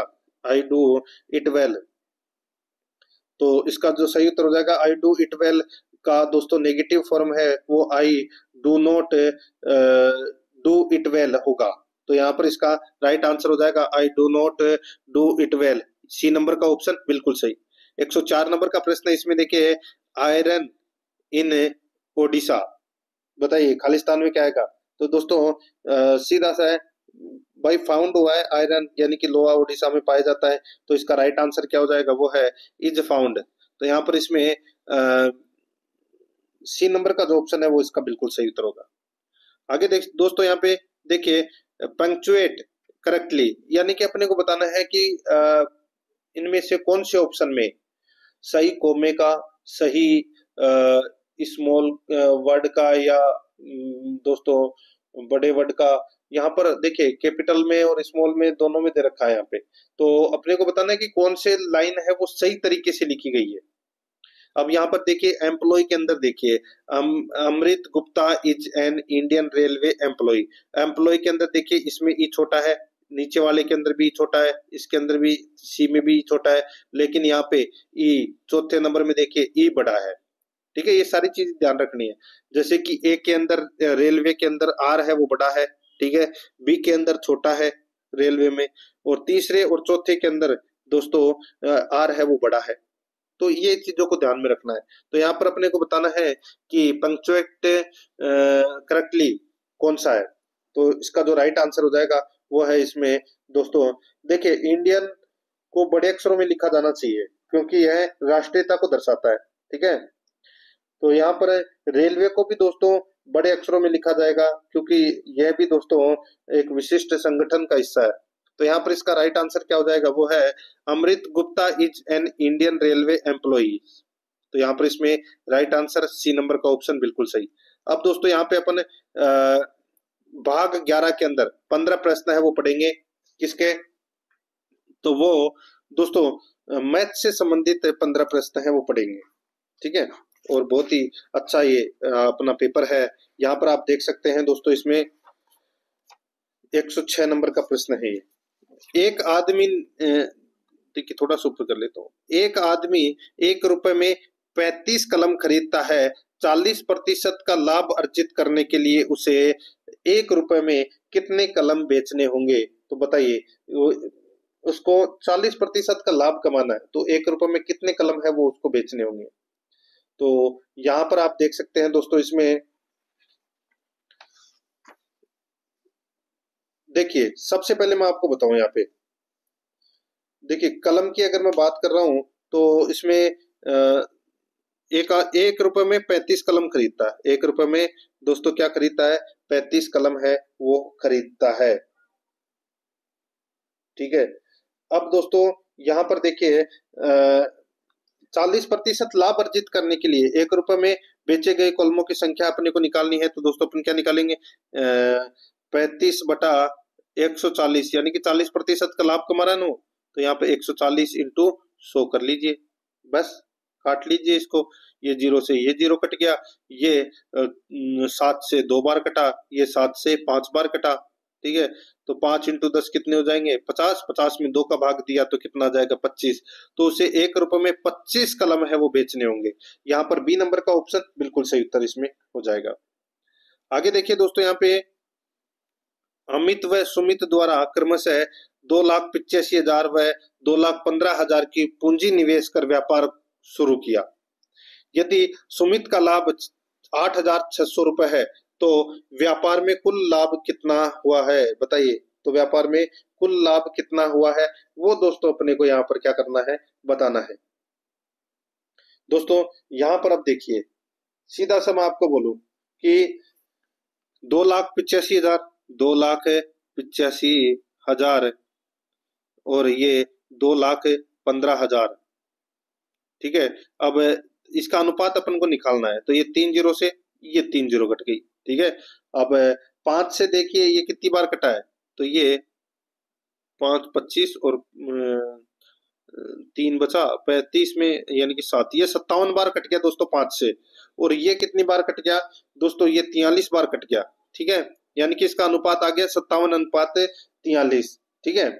तो यहाँ पर क्या दे रखा है कि यदि सुमित का लाभ 8600 रुपए है, यानी कि दोस्तों सुमित का मतलब क्या हो गया 43x बराबर 8600, 43x बराबर क्या हो जाएगा 8600, ठीक है। ये सुमित का हो जाएगा, तो x बराबर क्या हो जाएगा दोस्तों 8600 में से सॉरी 86 में 43 का भाग दे लीजिए तो कितना आ जाएगा दोस्तों 200 आ जाएगा। कितना आ जाएगा 200, ठीक है। अब दोस्तों अपने को कुल लाभ है वो ज्ञात करना है, तो यहाँ पर 57 और 43 अनुपात निकाला था, 57 और 43 कितना होता है 100, ठीक है। 57 और 43 कितना होता है 100, तो यहाँ पे 100x बराबर 200 इंटू 100 कर लीजिए, कितना आ जाएगा 20,000। तो यहाँ पर इसमें सी नंबर का ऑप्शन बिल्कुल सही उत्तर हो जाएगा। आगे देखिए 108 नंबर का प्रश्न है, एक निश्चित धनराशि साधारण ब्याज की दर पर 10 वर्षों में स्वयं की 7 गुना हो जाती है। 20 वर्षों में समान साधारण ब्याज दर पर यह स्वयं की कितने गुना हो जाएगी। तो स्वयं की कितने गुना हो जाएगी वो अपने को यहाँ पर बताना है। देखिए यहाँ पर निश्चित साधारण ब्याज की दर से 10 वर्षों में स्वयं की 7 गुना हो जाएगी, तो ऑप्शन उठा के कर लोगे तो दोस्तों बेटर रहेगा। यहाँ पर देखिए 13 इसका राइट आंसर हो जाएगा 13 वर्षों में, ठीक है। यानी कि सॉरी 20 वर्षों में साधारण ब्याज की दर से यह स्वयं की 13 गुना हो जाएगी। 10 वर्षों में तो कितनी हो जाएगी दोस्तों 7 गुना भाई। 10 वर्षों में क्या हो जाएगी स्वयं की 7 गुना, तो 20 वर्षों में कितनी हो जाएगी। तो दोस्तों एक तो पहले से खुद है ही, टोटल 14 गुना हो जाएगी, ठीक है। जिसमें से एक तो शुरुआत में जो पैसे लगाए थे वो तो माइनस करना ही पड़ेगा। यानी कि कोई सीधा सा मैं आपको बोलूं कि जैसे कि कोई 100 रुपए है, ठीक है। ये 10 वर्षों में 7 गुना हो रहा है, यानी कि कितने हो रहे हैं 700 हो रहे हैं, ठीक है। अब ये 20 वर्षों के अंदर कितने होंगे, ये 10 वर्षों के अंदर कितने हो रहे हैं 700, तो ये 6 गुना ही हुए हैं, ठीक है। 1 गुना तो पहले का ही है, तो टोटल ये 7 गुना हुए हैं, ठीक है। अब 20 वर्ष में दोस्तों कितना हो जाएगा 1400। अब इसमें से 100 रुपए तो शुरुआत के अपन ने जो लगाए थे वो तो माइनस करोगे, तो यहाँ पर 13 गुना इसका राइट आंसर हो जाएगा, ए नंबर ऑप्शन सही उत्तर। आगे देखिए 3 व्यक्तियों की वर्तमान आयु का अनुपात 3:5:7 है। 6 वर्ष पहले उनकी आयु का योग 87 था। उनकी वर्तमान आयु है वो वर्षों में ज्ञात करनी है, उनकी वर्तमान आयु वर्षों में ज्ञात करनी है। तो यहाँ पर 3, 5 और 7 अनुपातों का योग कितना हो जाएगा दोस्तों 15 हो जाएगा। कितना हो जाएगा 15। तो 6 वर्ष पहले तीनों व्यक्तियों की आयु का योग है वो कितना हो जाएगा 6 वर्ष पहले, तो वो हो जाएगा 87। कितना हो जाएगा 87। तो यहाँ पर दोस्तों अपने को क्या करना है, तो वर्तमान में आयु का योग ज्ञात करना है, तो 87 प्लस 3 व्यक्तियों की वर्तमान आयु का अनुपात 3:5:7 है 6 वर्ष पहले, ठीक है। तो यहाँ पर क्या करना है 6 इंटू 3, 87 प्लस 6 इंटू 3 बराबर दोस्तों, अब अपन क्या करेंगे यहाँ पे दोस्तों कितना हो जाएगा 36 18, तो 87 प्लस 18, 87 प्लस 18 कितने होते हैं 105, कितना हो जाएगा 105।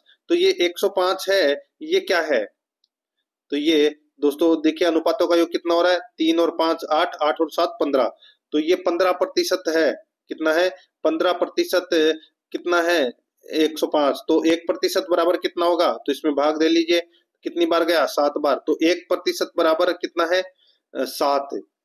ठीक है, तो यहाँ पर क्या पूछा है कि उनकी वर्तमान आयु वर्षों में ज्ञात कीजिए, तो दोस्तों 7 से मल्टीप्लाई करते हुए चलिए इसको, तो 3 अनुपात देखिए 3 5 और 7 दे रखा है, तो एक का हो जाएगा दोस्तों 7 इंटू 3 21, फिर हो जाएगा 5 इंटू 7 कितने हो जाएगा 35, फिर एक हो जाएगा दोस्तों 7 इंटू 7 49, तो यहाँ पे 21 35 49 इसका राइट आंसर हो जाएगा, यहाँ पे बी नंबर का जो ऑप्शन है वो इसका बिल्कुल सही। आगे देखिए यहाँ पे 110 नंबर का प्रश्न है, यदि किसी ड्रेस का मूल्य 800 रुपए से घटाकर 720 कर दिया जाता है, यदि किसी ड्रेस का मूल्य 800 रुपए से घटाकर 720 रुपए कर दिया जाता है, भाई कितने कम किए हैं 80 रुपए कम किए हैं, कितने कम किए हैं 80, तो अपन इसको ऐसे लिख सकते हैं दोस्तों 80 बटे 800 इंटू 100, बस 2 जीरो से ये 2 जीरो कट गया, 80 में 8 का भाग दे दीजिए तो कितना आएगा 10%, तो दोस्तों 10% की क्या हुई है कमी हुई है, यहाँ पर सी नंबर ऑप्शन बिल्कुल सही। 111 नंबर प्रश्न है, सोनू अकेले एक मेज को 125 दिनों में बना सकता है, जबकि मोनू अकेले इसे 250 दिनों में बना सकता है। मोनू काम शुरू करता है और 75 दिनों तक काम करता है, सोनू शेष काम कितने दिनों में पूरा कर सकता है, सोनू शेष काम कितने दिनों में पूरा कर सकता है। दोस्तों यहाँ पर देखिए समय है वो दिनों में दे रखा है, और दोस्तों कार्य क्षमता दक्षता भी दोस्तों यहाँ पर दे रखी है, तो यहाँ पर इसका राइट आंसर देखिए सोनू शेष काम को कितने दिनों में पूरा करेगा, तो ये थोड़ा लंबा क्वेश्चन है, इसका राइट आंसर मैं आपको डायरेक्ट बता देता हूँ दोस्तों 87.5 दिन इसका बिल्कुल सही उत्तर इसमें हो जाएगा। ठीक है, आगे देखिए यहाँ पे टीना और हीना क्रमशः 7 किलोमीटर घंटा और 9 किलोमीटर घंटा की चाल से एक ही जगह से दौड़ना शुरू करती है, यदि वे एक ही दिशा में चलती है तो वे एक दूसरे से 16 किलोमीटर दूर जाने में कितना समय लेगी, कितना समय लेगी। दोस्तों टीना की चाल है यहाँ पे कितनी 7 किलोमीटर, ठीक है, हीना की चाल है दोस्तों यहाँ पे 9 किलोमीटर, ठीक है, और सापेक्ष चाल की अगर मैं बात करूं तो इन दोनों में से माइनस कर लीजिए, कितना हो जाएगा 2 किलोमीटर प्रति घंटा, ये सापेक्ष हो जाएगी। अब दोस्तों एक दूसरे से 16 किलोमीटर दूर जाने में लगा समय, तो सीधा सा है 16 बटे 2 कर दीजिए, कितना हो जाएगा 8 घंटे, तो यहाँ पर इसका राइट आंसर हो जाएगा सी नंबर ऑप्शन बिल्कुल सही 8 घंटे। आगे देखिए 113 नंबर प्रश्न है, एक वस्तु का अंकित मूल्य 11,800 रुपए है और इसका विक्रय मूल्य 7,788 रुपए है, वस्तु पर छूट का प्रतिशत कितना है, वस्तु पर छूट का प्रतिशत है वो कितना है, वो अपने को यहाँ पर बताना है। वस्तु का अंकित मूल्य 11,800, वस्तु का विक्रय मूल्य 7,788, तो दोस्तों इसमें से अपन क्या करेंगे दोस्तों सीधा सा है वही अंकित मूल्य है वो 11,800 रुपए, इसका विक्रय मूल्य दोस्तों 7,788 है, छूट का प्रतिशत इसको डायरेक्ट ऐसे लिख लीजिए दोस्तों भाई 7,788 बटे 11,800 इंटू 100, ठीक है, जो भी आए उसको 100 में से माइनस कर दीजिए, ठीक है, तो यहाँ पर है इसका राइट देखिए यहाँ पे कितना आया, इसको आप काटोगे 2 जीरो से 2 जीरो कट गया, तो 7,788 में यहाँ पर 118 का भाग दिया तो कितना आ जाएगा 66 आ जाएगा, और 66 को दोस्तों 100 में से माइनस किया तो कितना आ गया, तो दोस्तों ये आ गया 34%, तो 34% की क्या है छूट दी है, तो यहाँ पर इसमें बी नंबर का ऑप्शन बिल्कुल सही। आगे देखिए यहाँ पे 114 और 15 नंबर का प्रश्न है, वो अपने को कृषि क्षेत्र लाख हेक्टेयर में यहाँ पर दे रखा है, और डायग्राम में देख के अपने को उत्तर बताना है। देखिए पंजाब में वर्ष 2011 की अपेक्षा वर्ष 2013 में कृषि योग्य भूमि में हुई वृद्धि का प्रतिशत क्या था, बात हो रही है दोस्तों यहाँ पे पंजाब में, और बात हो रही है 2011 और 2013 की, तो 2011 में है 220 और 2013 में है दोस्तों 200, 64। ठीक है, क्या करना है अपने को, अंतर निकालना है। दोनों का अंतर कितना हो जाएगा भाई, 44 अंतर आया। ठीक है, कितना आया, 44 अंतर। तो 44 इंटू 100 बटे कितना हो जाएगा, 220। बस, तो यहाँ से इसको काट लोगे तो दोस्तों ये कितनी बार कटा, तो ये दोस्तों 5 बार। और 100 में 5 का भाग दोगे तो कितना आ जाएगा, 20। तो यहाँ पर इसका राइट आंसर क्या हो जाएगा, 20%। ए नंबर ऑप्शन बिल्कुल सही। 115 नंबर प्रश्न इसमें देखिए, सभी 3 वर्षों में संयुक्त आधार पर महाराष्ट्र तथा मध्य प्रदेश के कुल कृषि क्षेत्रफल लाख हेक्टेयर में कितना अंतर है। तो कितना अंतर है वो दोस्तों अपने को यहाँ पर बताना है। दोस्तों यहाँ पर देखिए, सबसे पहले महाराष्ट्र की अगर मैं बात करूं तो महाराष्ट्र में है 80 प्लस 150 प्लस 175। ठीक है, कितना हो जाएगा, ये हो जाएगा दोस्तों 450, सॉरी 405। कितना हो जाएगा, 405। ठीक है, ये महाराष्ट्र का हो गया। अब दोस्तों यहाँ पर देखिए मध्य प्रदेश, तो मध्य प्रदेश में कितना है, तो देखिए 40 प्लस 85 प्लस 90 बराबर कितना हो जाएगा, तो दोस्तों ये हो जाएगा 215। ठीक है, तो 405 में से 215 गए तो कितने बचे, तो दोस्तों ये 190 लाख हेक्टेयर बचा। तो यहाँ पर सी नंबर का ऑप्शन राइट आंसर हो जाएगा। 116 नंबर का प्रश्न इसमें देखिए, एक कुर्सी का अंकित मूल्य उसके क्रय मूल्य से 20% अधिक है। एक कुर्सी का अंकित मूल्य उसके क्रय मूल्य से 20% अधिक है। यदि 20 रुपए की छूट के बाद कुर्सी 220 रुपए में बेची जाती है तो लाभ प्रतिशत कितना होगा। एक कुर्सी का अंकित मूल्य उसके क्रय मूल्य से 20% अधिक है। यदि 20 रुपए की छूट के बाद कुर्सी 220 रुपए में बेची जाती है तो लाभ प्रतिशत कितना होगा। लाभ प्रतिशत कितना हो जाएगा दोस्तों, देखिए यहाँ पर सीधा सा मैं आपको बताऊं, यानी कि अंकित मूल्य है वो दोस्तों 100 रुपए है। ठीक है, मान लीजिए अंकित मूल्य क्या है, 100 रुपए है, और क्रय मूल्य कितना है, तो दोस्तों उसको खरीदा है, क्रय मूल्य कितना है, 20% अधिक है, यानी कि 120। और यदि 20 रुपए की छूट के बाद कुर्सी 220 रुपए में बेची जाती है तो लाभ प्रतिशत क्या होगा।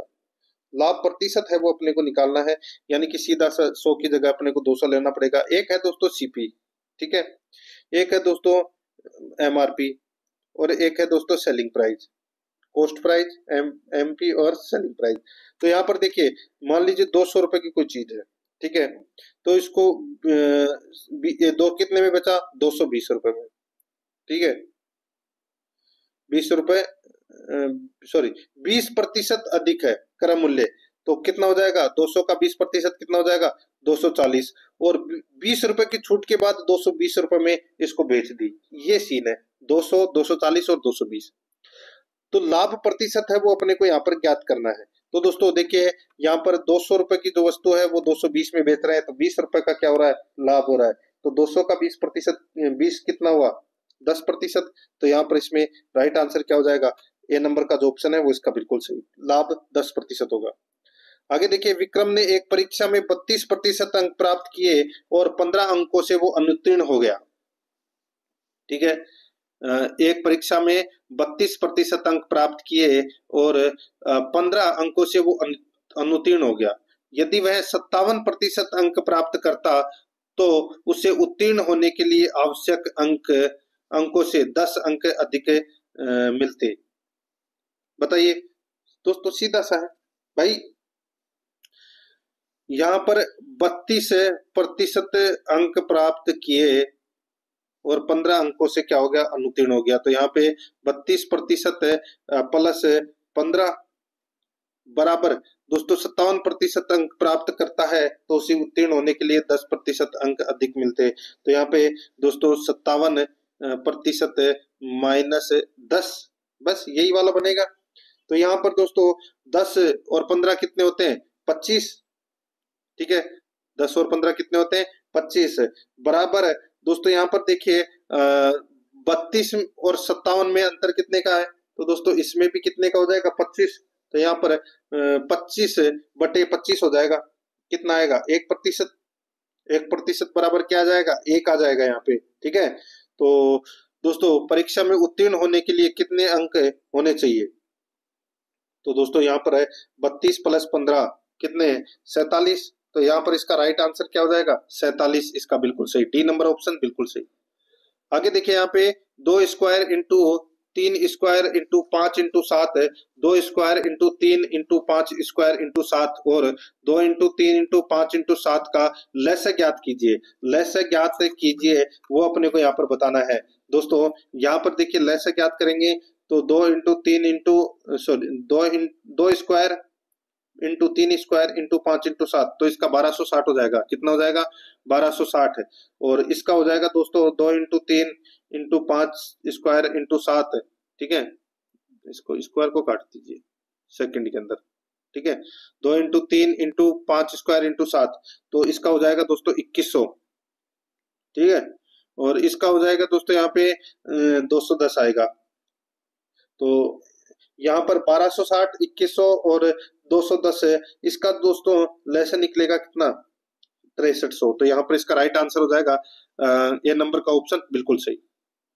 आगे देखिए यहाँ पे 119 नंबर का प्रश्न है, 1,59,250 की धनराशि ए, बी, सी और डी में इस प्रकार बांटी जाती है कि ए और बी का हिस्सा 1:3, बी और सी का हिस्सा 2:5 तथा सी और डी का हिस्सा 2:3 के अनुपात में होता है। ए का हिस्सा कितना है, ए का हिस्सा है वो कितना है बताइए। दोस्तों देखिए सबसे पहले अपन क्या करेंगे, जैसे ए अनुपात बी अनुपात सी अनुपात डी। अब इसमें देखिए ए और बी का हिस्सा कितना है, 1:3, तो यहाँ पर 1:3। फिर दोस्तों यहाँ पे 3 2 बार लिखेंगे। ठीक है, पूरा पूरा भरेंगे इसको। और दोस्तों यहाँ पर देखिए अब सी का हिस्सा, बी और सी का हिस्सा 2:5 है।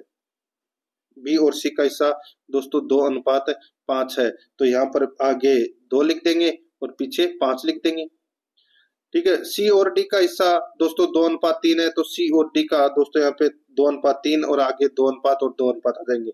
अब बस क्या करना है, इनको दोस्तों मल्टीप्लाई करना है। तो यहाँ पर 1 इंटू 2 यानी कि 2, 2 इंटू 2 कितने हो जाएंगे, 4। इसका 3 इंटू 2 कितना हो जाएगा, 6 और 6 इंटू 2 12। तो यानी कि एक का 4 अनुपात, एक का 12 अनुपात, और यहाँ पे 3 और 5 कितने 15, 15 इंटू 2 कितना हो जाएगा 30। तो यहाँ पर 4 अनुपात 12 अनुपात 30 अनुपात है। और यहाँ पे 3 इंटू 5 कितना हो जाएगा 15, और 3 से मल्टीप्लाई करोगे तो कितना आ जाएगा 45। ठीक है, तो यहाँ पे 4 12 30 45 ये क्या आ गया, अनुपात आ गया। अनुपातों का योग कितना हो गया दोस्तों, टोटल अनुपातों का योग है वो इसमें 91 हो गया। एक का हिस्सा निकालना है, यानी कि 4/91 इंटू 1,59,250 कर लीजिए, 7,000 इसका सही उत्तर हो जाएगा। ये नंबर ऑप्शन बिल्कुल सही। 120 नंबर का प्रश्न है, 6.25% वार्षिक ब्याज की दर से 5,000 की राशि का 5 फरवरी 2017 से 19 अप्रैल 2017 तक का साधारण ब्याज है वो ज्ञात कीजिए। दर दोस्तों यहाँ पे 6.25% दे रखी है, राशि दोस्तों यहाँ पर 5,000 दे रखी है। ठीक है, 5 फरवरी 2017 से 19 अप्रैल 2017 तक टोटल दोस्तों दिन कितने हुए, तो दोस्तों इसको अपन ऐसे लिख सकते हैं 73 दिन हुए, तो 73/365 है वो लिख सकते हैं इसको। ठीक है, अब साधारण ब्याज का सूत्र लगा दीजिए, समुद्र बटे 100 यानी कि मूलधन इंटू समय इंटू दर बटे 100। ठीक है, तो यहाँ पे जो ये जो समय दे रखा है ये क्या है, ये दोस्तों बटे में है, तो इसको अपन कैसे लिखेंगे, तो इसको अपन ऐसे लिखेंगे भाई, मूलधन कितना है 5,000। ठीक है, समय कितना, दर कितनी है 6.25 इंटू समय कितना है, समय 73/365 दिन था, 73/365 दिन। तो यहाँ पर अपन दोस्तों ये 73 और ये बटे में 365 लिख दिए, और ये इंटू में 100। ठीक है, बस इसको काट लीजिए। इसको काटोगे तो दोस्तों यहाँ पर इसका राइट आंसर निकल कर आ जाएगा, वो है 62.50। तो यहाँ पर इसमें ए नंबर का जो ऑप्शन है वो इसका बिल्कुल सही उत्तर हो जाएगा। तो दोस्तों इसी के साथ मैंने आपको ये मॉडल पेपर संख्या 9 है वो कंप्लीट करवा दी है। ठीक है, चतुर्थ श्रेणी कर्मचारी भर्ती परीक्षा के लिए। अगर आपने पिछले मॉडल पेपर नहीं देखे हैं तो आप प्लेलिस्ट में जाइए, वहां पे आपको फोल्डर मिल जाएगा चतुर्थ श्रेणी कर्मचारी मॉडल पेपर के नाम से, वहाँ फोल्डर बना हुआ है और उसका जो लिंक है वो आपको डिस्क्रिप्शन में भी मिल जाएगा। तो आप वहां जाकर पिछले मॉडल पेपर का टेस्ट है वो अवश्य दें और आराध्या रेस एकेडमी के यूट्यूब चैनल को सब्सक्राइब जरूर करें, बेल आइकन को दबाएं, क्लास को लाइक और अपने दोस्तों के पास में शेयर जरूर करें। मिलते हैं दोस्तों नेक्स्ट क्लास में। जय हिंद, जय भारत।